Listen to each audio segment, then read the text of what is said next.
Assalomu alaykum ammalaringizga yana bir bor. Bugun 29-yanvar 26-yil.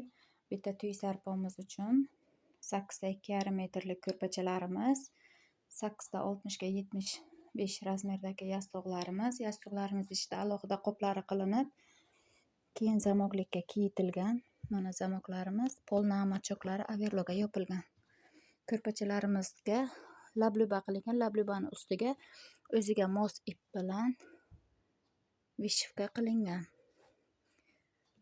Qolgan yostiqlarni materialidan kadefendan 2 ta aylana anjil yostiqlarimiz tayyor bo'ldi. Bular ruchnoy qo'lga taxlangan.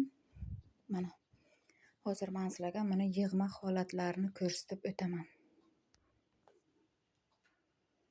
Mana ko'rishlaringiz mumkin yig'ma holatlarini. Ko'rpacha yostiqlarimizni 2 ta 4 metrlik dasturxonlarimiz ham tayyor. Shu zakasimiz uchun mana overlodan chiqib, keyin zeylari qurilgan.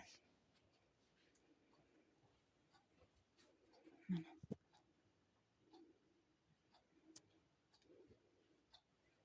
tikilishlariga e'tibor beringlar. Kimga shunaqa sifatli ko'rpachalar kerak bo'lsa, bemalol murojaat qilsalaringiz tikib tayyor qilib beraman. Zakaz beradiganlar bemalol Telegram gruppamdan tikilish jarayonlarini, paxta solish jarayonlarigacha hammasini ko'rib, o'zlari ishlarini baho berib turadilar. Mana